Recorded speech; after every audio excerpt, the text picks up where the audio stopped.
കോട്ടയത്തു നിന്ന് ഒരു CPIM പ്രമുഖ നേതാവ് തൃണമൂൽ കോൺഗ്രസിൽ ചേരുമെന്നാണ് PV അൻവർ കഴിഞ്ഞ ദിവസങ്ങളിൽ പറഞ്ഞിരുന്നത്. പക്ഷേ എത്തിയതാവട്ടെ സജി മഞ്ഞക്കടമ്പനും. ഒരു CPIM നേതാവിനെയും ഒപ്പം കൂട്ടാൻ അൻവറിന് സാധിക്കുന്നില്ല എന്നതാണ് വസ്തുത.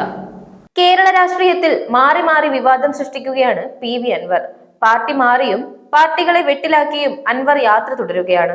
ഇപ്പോഴിതാ CPIMലെ പ്രമുഖൻ തൃണമൂൽ കോൺഗ്രസിൽ ചേരുമെന്ന് കഴിഞ്ഞ 2 ദിവസമായി പറയുകയാണ് അൻവർ. സസ്പെൻസ് തുടരാതെ ആളെ ഇറക്ക് സാമി എന്ന് പറയുകയാണ് രാഷ്ട്രീയ ലോകം. അൻവറിന്റെ രാഷ്ട്രീയ ചരിത്രം നോക്കാം.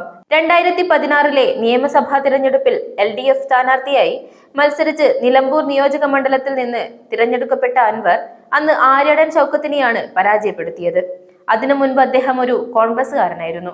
പിന്നീട് 2019 ലോക്സഭാ തിരഞ്ഞെടുപ്പിൽ പൊന്നാനി ലോക്സഭാ മണ്ഡലത്തിൽ നിന്ന് LDF സ്ഥാനാർത്ഥിയായി അദ്ദേഹം മത്സരിച്ചു. 2021 നിയമസഭാ തിരഞ്ഞെടുപ്പിൽ അൻവർ വീണ്ടും LDF സ്ഥാനാർത്ഥിയായി മത്സരിച്ചു.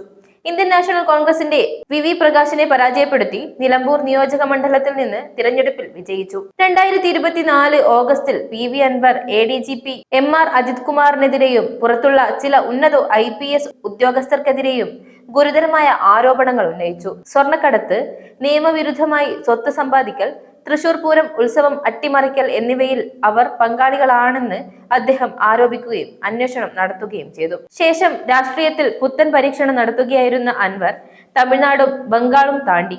പിന്നീട് കളം മാറി 2024 October 6 Anvar democratic movement of Kerala അഥവാ DMK എന്ന പേരിൽ ഒരു പുതിയ രാഷ്ട്രീയ പാർട്ടി രൂപീകരിച്ചു.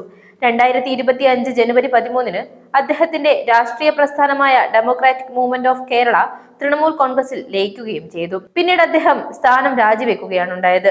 അൻവറിന്റെ അടുത്ത നീക്കം എന്താണെന്ന് നിരീക്ഷിക്കുകയാണ് രാഷ്ട്രീയ കേരളം. K-File ന്യൂസ് ഡെസ്കിൽ നിന്നും അഞ്ജു നാരായണൻ.